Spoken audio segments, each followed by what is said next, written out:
여호와여, 주의 장막에 유할 자 누구 오며 주의 성산에 거할 자 누구 오니까? 그 혀로 참소치 아니하고 그 벗에게 행악지 아니하며 그 이웃을 회방치 아니하며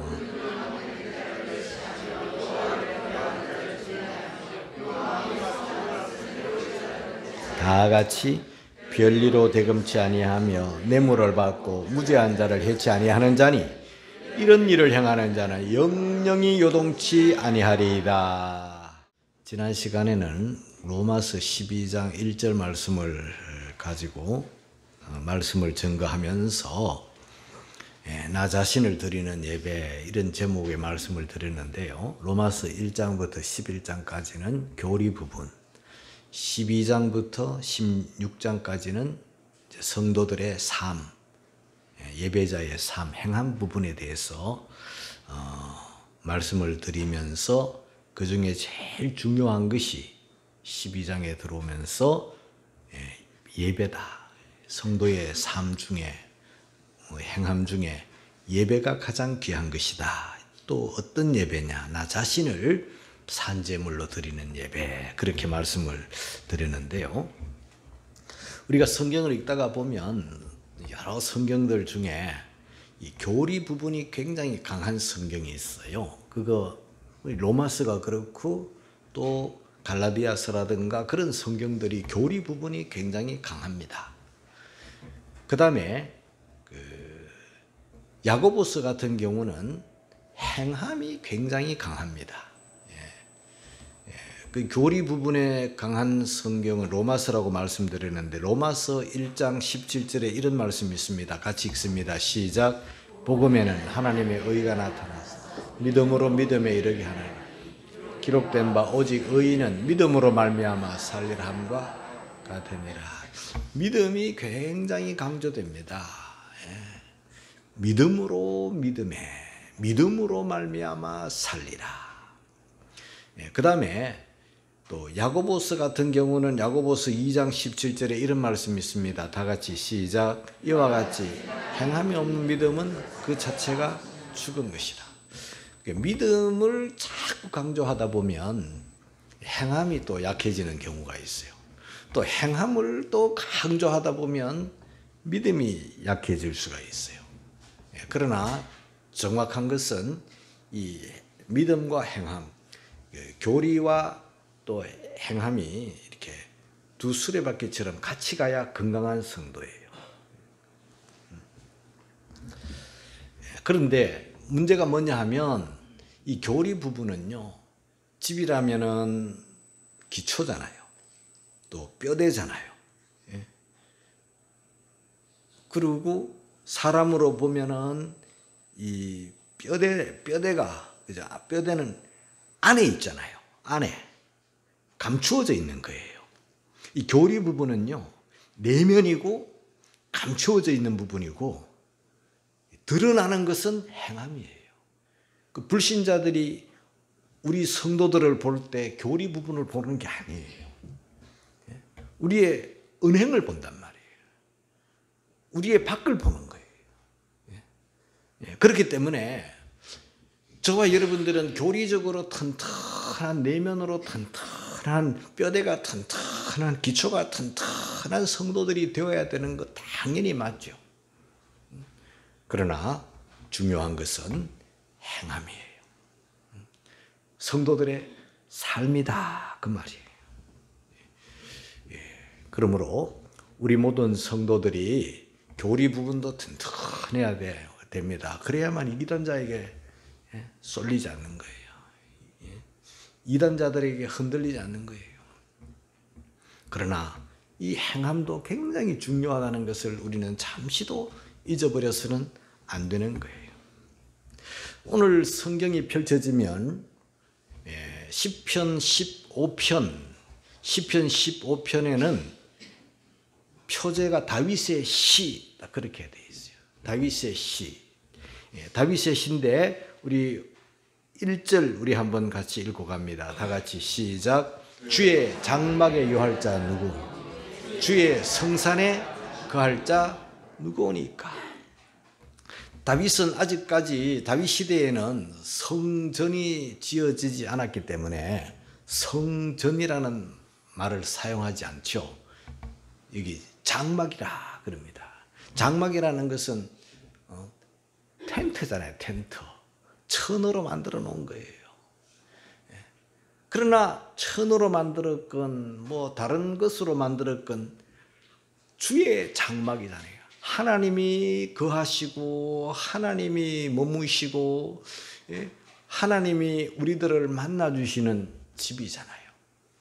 그리고 주의 성산 하면은 그 성막이 있는 그 주의 장막이 있는 곳이 시온산이잖아요. 시온산이고 또 그 옛날에는 모리아산이잖아요. 아브라함이 그 아들 이삭을 바쳤던 그 바로 모리아산이잖아요. 그러니까 예루살렘이 이 시온산에 자리를 잡고 있는 거예요. 그래서 주의 성산이다 할 때 또 주의 장막이다 할 때 이 말은 그 산에 있는 하나님의 집 그런 뜻이기 때문에 주의 장막에 유할 자, 주의 성산에 거할 자, 유한다, 거한다 다 뜻이 같은 말이에요. 하나님의 전에 올라가서 하나님의 집에 올라가서 하나님을 예배하면서 하나님을 만나서 하나님으로부터 오는 복을 받으며 예배자가 될 때 하나님이 주시는 은혜를 받고 그 은혜 속에 잠겨서 살 수 있는 자가 누구냐? 마치 하나님의 그 집 앞에서 내가 들어가고 싶은데 어떻게 해야만 들어갈 수 있겠습니까? 주의 장막, 주의 성산에 살고 싶은데, 유하고 싶은데, 거하고 싶은데, 머물고 싶은데, 바른 예배자가 되고 싶은데 어떻게 하면 되나요? 라고 물었을 때 그 답이 2절에서부터 4절 그리고 5절 또 상반절에 11가지 성도의 삶이 기록되어 있어요. 오늘 저는 그것을 여러분들에게 말씀을 드리려고 하는 거예요. 11가지. 그런데 우리가 성경에 보면은 십계명이 있잖아요. 십계명도 한 개의 돌이 아니고 두 개의 돌판이잖아요. 하나는 1계명부터 4계명까지 우리가 하나님을 어떻게 예배할까? 그 다음에 또 5계명부터 10계명까지는 사람을 어떻게 사랑할까? 하나님과 사람의 관계 속에서 우리가 바른 신앙생활을 하는 것이 바른 예배자의 삶이겠죠. 그래야만이 바른 예배자가 되고 바른 예배자가 될 때 또 은혜를 받고 은혜 푹 파묻혀서 은혜 속에서 우리가 살게 되는 것이죠. 그래서 저는 오늘 이 11가지 우리 그리스도인의 삶을 한 절 한 절 설명을 하면서 제일 첫째는 그 2절에서 하나님 앞에서의 삶, 또 3절에서는 벗과 이웃 앞에서의 삶, 그 다음 4절에 가가지고는 사회 속에서 세상 사람들과의 관계에서의 삶, 그리고 그 7절 상반절에 2가지까지 포함해가지고 이 11가지를 여러분들에게 말씀을 드릴 때 여러분들이 이 말씀을 듣고 흘려버리면 안 돼요. 이건 너무 귀한 말씀이잖아요. 이 시편 15편 5절까지로 된 이 짧은 말씀이잖아요. 이것을 아예 그냥 우리가 다 암송을 할 필요가 있고 이 말씀을 내 마음에다가 딱 새겨둘 필요가 있고 이 말씀을 거울로 삼아서 나를 비춰보고 정말 이런 삶을 예배자가 이런 삶을 살아야 하나님이 받으시고 또 그런 예배를 하나님께서 예배자를 만나주시고 하나님은 그런 예배자에게 또 은혜를 베풀어 주시니 우리가 예배의 은혜 속에 잠겨 살려면은 반드시 갖춰야 될 11가지 덕목 그것을 오늘 우리가 들어야 되고 또 알아야 되고 행해야 되는 것이죠. 제일 첫 번째 하나님 앞에서 2절입니다. 다 같이 시작. 정직하게 하며 공의를 사랑하며 그 마음에 진실을 말하며 제일 첫 번째가 하나님 앞에서 우리가 정직해야 된다. 두 번째가 공의를 일삼아야 된다. 세 번째가 그 마음에 진실을 말해야 된다. 그렇게 말씀합니다. 첫째, 정직하게 행하라.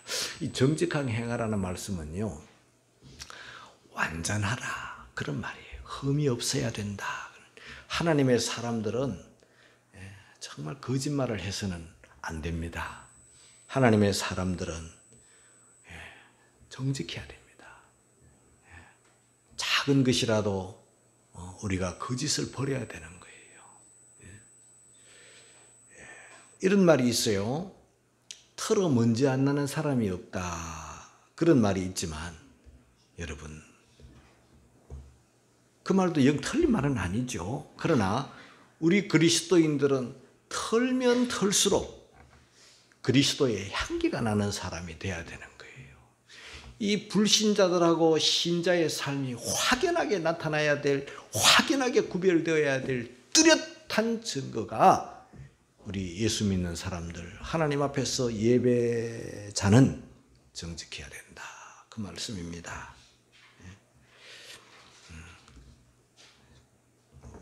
우리가 자꾸 의인인 척, 있는 척, 아는 척, 잘 믿는 척 이렇게 위선자가 되면 안 되는 거예요.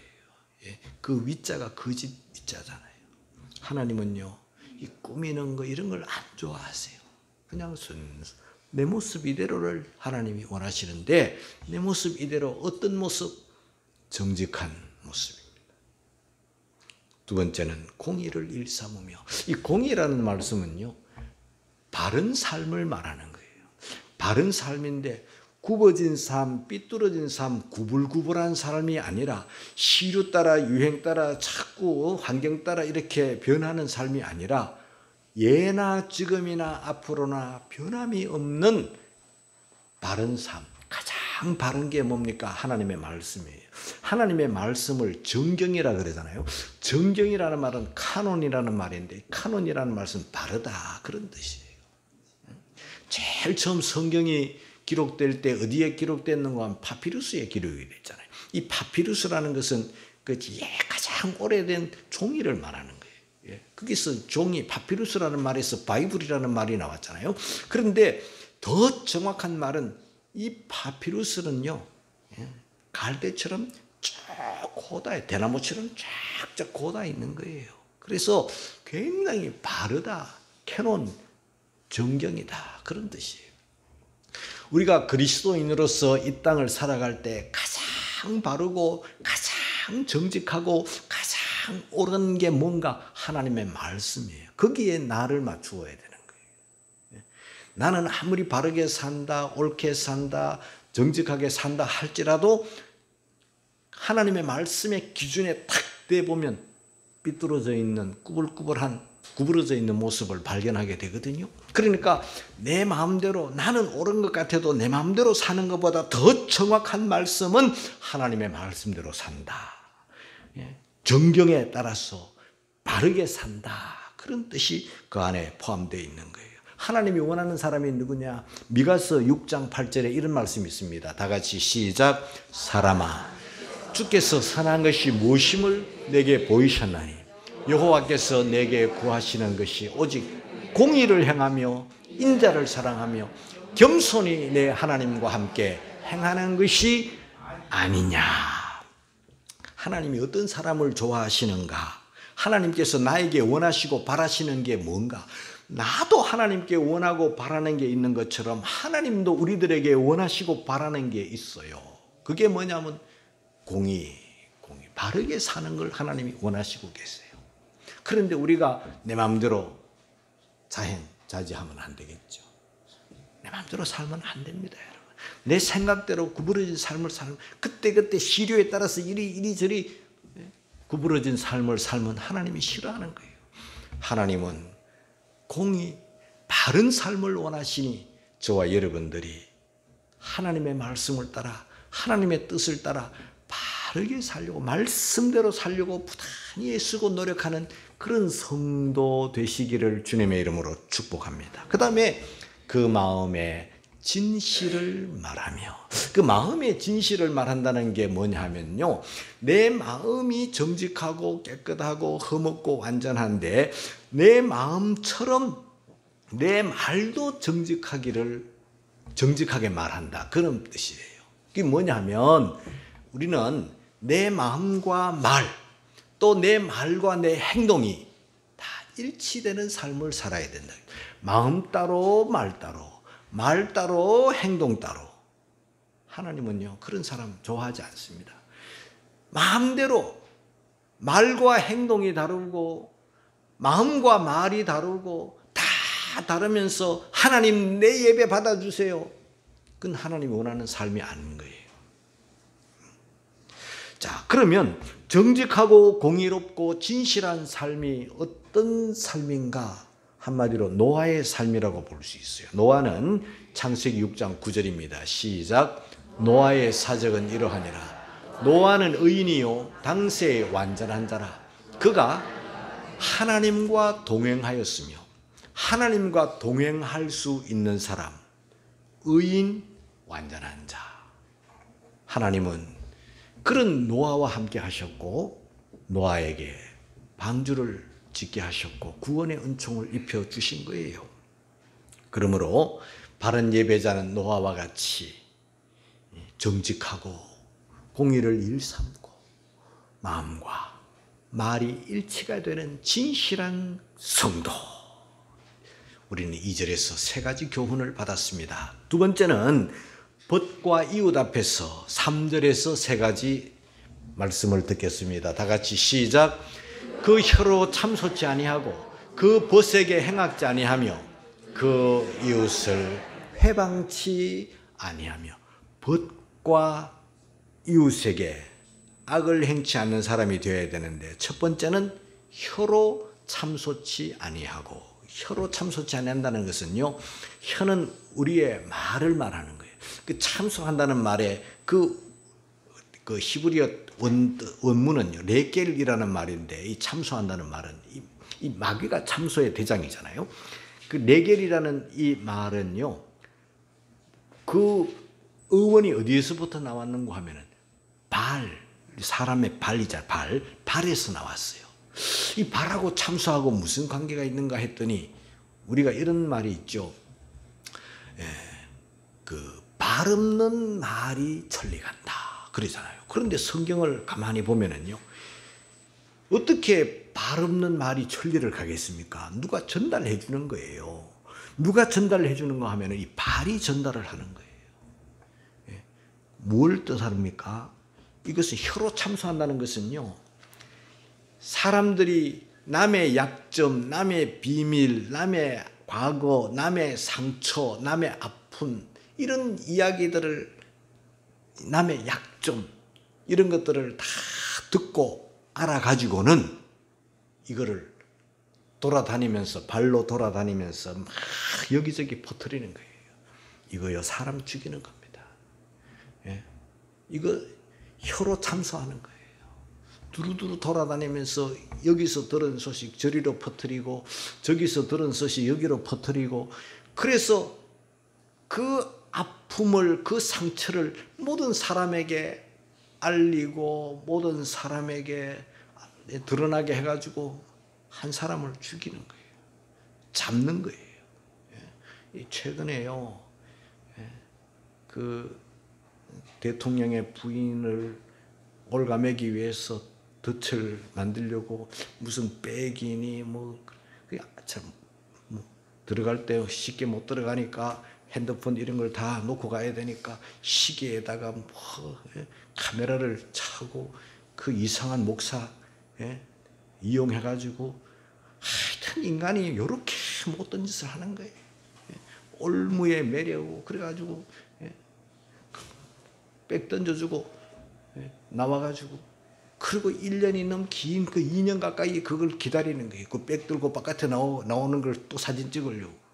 결국은 안 되니까 폭로하는 거예요. 폭로해가지고 그걸 받았지 않느냐 뭐 이래가지고, 여러분, 이건 누구를 잡으려고, 누구를 죽이려고, 약점을 아예 만들어내려고 그렇게 막 퍼뜨리는 거예요. 그거 받으면 안 되죠. 놓고 가도 당장 돌려주던가 어떤 방법을 취했어야 맞죠. 그러나 사람들은요, 이렇게 악한 짓을 해요.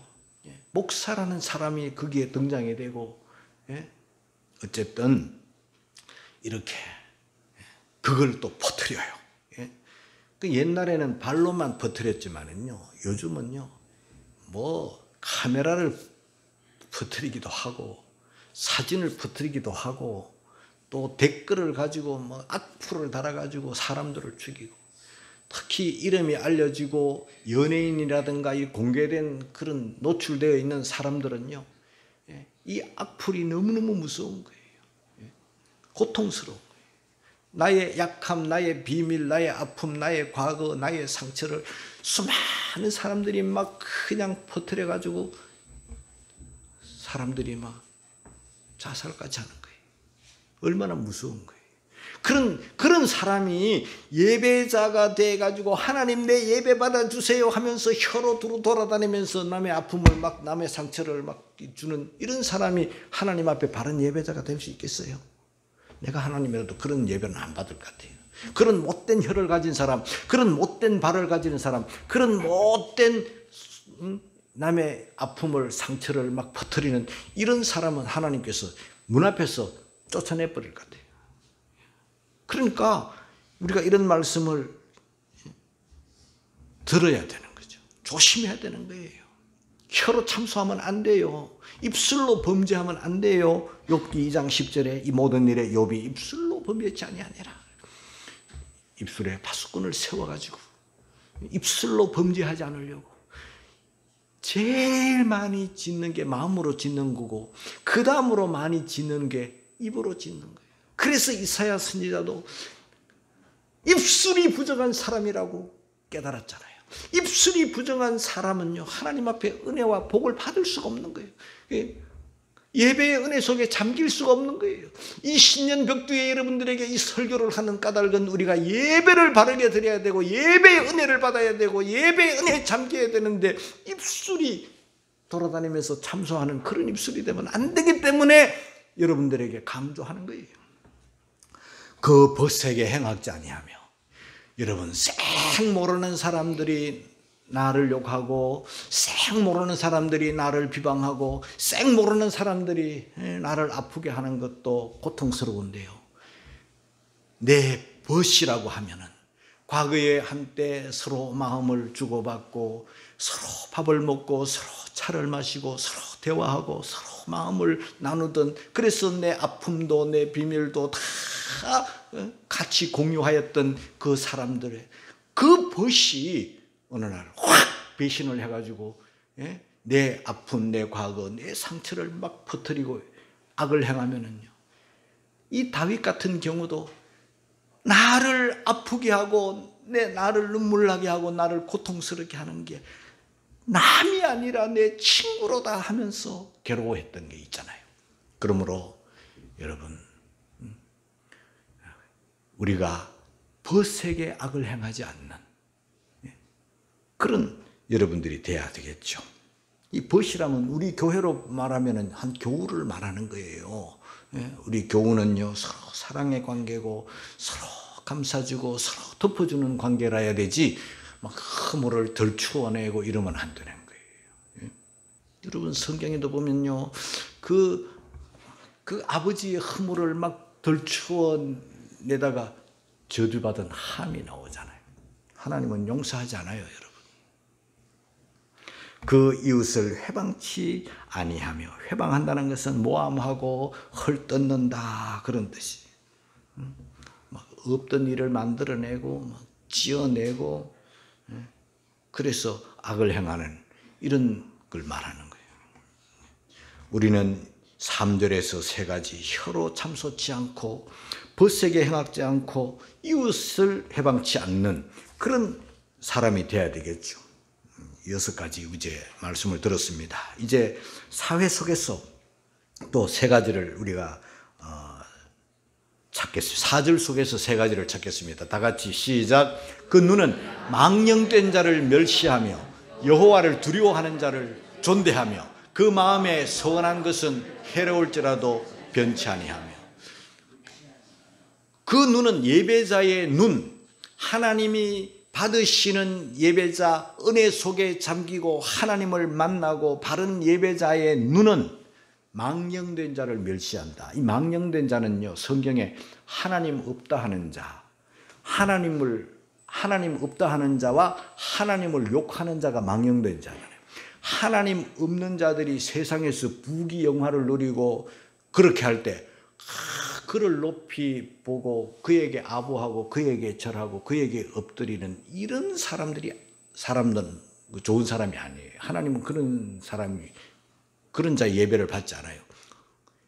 우리 하나님의 사람들은요, 하나님을 멸시하고 또 하나님 없다 하고 그런 자들은 그가 잘 되든 못 되든 우리는 관심 밖이에요. 우리는 누구를 존대하는가? 비록 없이 살고 또 어렵게 살고 힘들게 살아도 하나님을 두려워하는 자. 하나님을 두려워하는 자가 누구입니까? 하나님을 경외하는 자. 하나님 앞에 엎드리는 자잖아요. 하나님을 시인하고 하나님을 인정하고 하나님만을 높이는 그런 사람들, 비록 누더기 옷을 걸쳤다 할지라도 그가 하나님을 경외하기 때문에 우리도 그런 사람을 귀하게 여기고 그런 사람들을 존대해야 되는 거죠. 그래서 하나님 없이 잘 때는 그 사람 앞에 우리가 그를 우리는 높이면 안 되는 거예요. 우리는 비록 없이 살아도 하나님 예배하고 하나님을 경외하는 그 사람을 귀하게 여길 줄 아는, 나사로처럼 살아도 그 사람을 귀하게 여길 줄 알아야 되지. 자색 옷 입고 날마다 호화로이 연락하는 어떤 그런 부자, 그런 권력자를 우리는 부러워하면 안 된다, 그런 말씀입니다. 그리고 서원한 것은 해로울지라도 변치 아니하며, 서원이라는 것은 인간이 하나님 앞에 드리는 약속이에요. 근데 인간이 하나님 앞에 이런저런 약속을 할 수 있죠. 다양한 우리는 약속들을 우리는 하고 살았죠. 예 하고 살았고, 그렇게 하겠습니다 하고 살았고, 예 그 말씀 지키겠습니다 하고 우리는 수많은 서원을 하나님 앞에 했어요. 예를 들면 하나님, 나 주의 날 이날은 하나님 만나는 날로 딱 정하고 지키겠습니다. 그걸 지키는 거예요. 이건 우리가 직분을 받을 때도 하나님 앞에 약속을 했어요. 예. 자, 그러면은 그 약속은 해로울지라도라는 그 원문의 뜻을 정확히 말씀드리면요, 그 약속을 지키려다가 고통이 올지라도, 그 말이에요. 고통이 올지라도 하나님과의 약속을 지키기 위해서 내가 고통을 받는 한이 있더라도 내가 그 약속을 귀하게 여기고 약속을 지키겠습니다.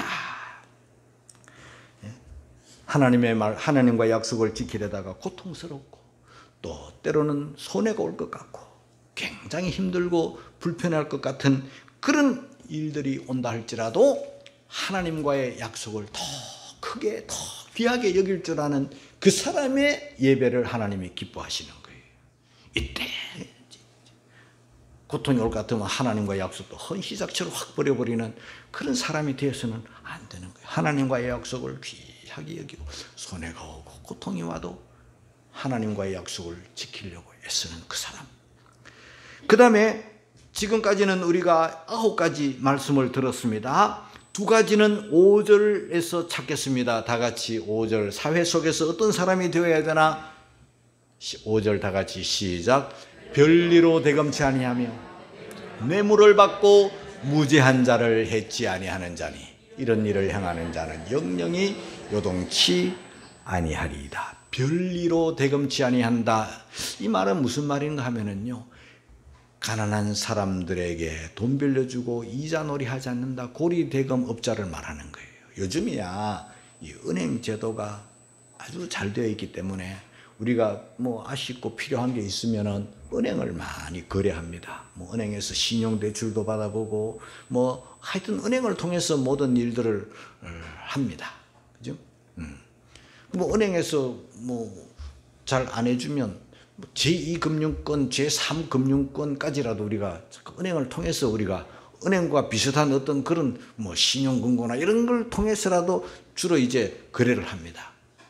그런데 옛날에는 그렇지 못했어요. 그런 은행 제도가 없었기 때문에 없는 사람들이 기댈 곳은요, 경제적으로 여유가 있는 부자들을 의지를 해서 돈 좀 빌려주세요. 그렇게 하는 거예요. 그러면은 담보물 가져와. 뭘 맡겨야 될 거 아니야. 그러면 이제 또 뭘 맡깁니다. 그 제때 못 갚으면 그거 뺏어가고 압류해버리고 안 주고 옛날에는 이 옷이 너무너무 귀한 거예요. 옷이 재산 1호예요. 요즘 옷이 뭐 흔해 빠졌지만은 옛날에는 도둑놈들이 옷도 훔쳐갔단 말이에요. 그리고 옷을 담보로 잡혀놓고 돈을 빌렸는데 돈 못 갚는다고 옷을 그냥 안 돌려주고, 그러면 그 사람들은요 이 겨울의 추위에 떨어야 되는 거예요. 그러니까 많은 이자를 요구를 하는 거예요. 성경에는요 전혀 이 물질 거래를 완전히 막지는 않았어요. 그러나 아주 그야말로 저금리를 가지고 해줘야 되고, 그리고 그래도 못 갚을 때는 마지막에는 다 탕감시켜주는 희년 제도가 있잖아요.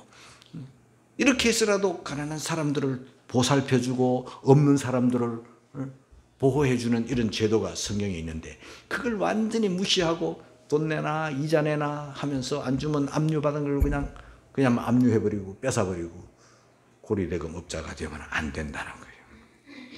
부당이득을 취하면 안 된다는 거죠. 뇌물을 받고 무죄한 자를 해치 아니하는 자니, 뇌물을 받고 무죄한 자를 해치 아니한다, 이 말은요 옛날에는 이 법정에서 재판관들이 너무 불의한 거예요. 그래서 돈을 많이 뇌물을 주면은 재판이 막 이렇게 저렇게 막 굽어나가는 거예요. 그리고 또 사람들을 고용해가지고 거짓 증인을 세워가지고 뇌물을 줘가지고 또 법정에서 거짓 증거를 쓰면요 선량한 사람, 정직한 사람이 그냥 뇌물 받은 사람들에게 다 당해버리는 거예요.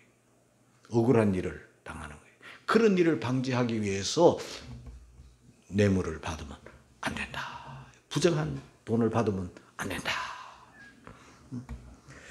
자, 이렇게 다 합치면 11가지예요. 너무 귀한 말씀이니까요 우리가 집에 가서라도 또 읽어보고 또 읽어보고, 그냥 또 읽기만 하면 안 되고 마음에 새겨놓고 이 11가지에 우리가 저촉되지 않으려고 부단히 노력을 하면서 이 11가지를 다 지키면은 하나님께서 그런 자의 예배를 기쁨으로, 그런 사람을 만나주시고 그런 자의 예배를 받아주시고 그런 자에게 하나님은 은혜를 주시고 복을 주시니까 우리가 이 바른 예배자가 되고 은혜를 받으려면 이런 삶을 살아야 되는 거예요. 그래서 금년에 우리가 이 예배의 은혜 속에 잠기려면요 이런 11가지를 잘 지키는 성도들이 될 때 하나님이 은혜를 주시는 거예요.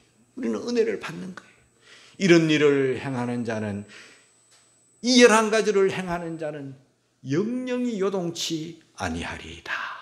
세상이 변하고 세상이 흔들리고 별의별 일들이 다 일어나는 이 세상 속에서 우리가 이 11가지를 잘 지켜나갈 때 하나님께서 그를 지켜주시고 하나님께서 그를 보호해 주시고 하나님께서 그를 축복해 주시니까 흔들림이 없는 거예요. 사랑하는 성도 여러분, 아무쪼록 우리가 바른 예배자가 되어서 은혜를 받고 은혜 속에 잠겨 그렇게 사는 복받는 우리 모두가 되시기를 주의 이름으로 축복합니다.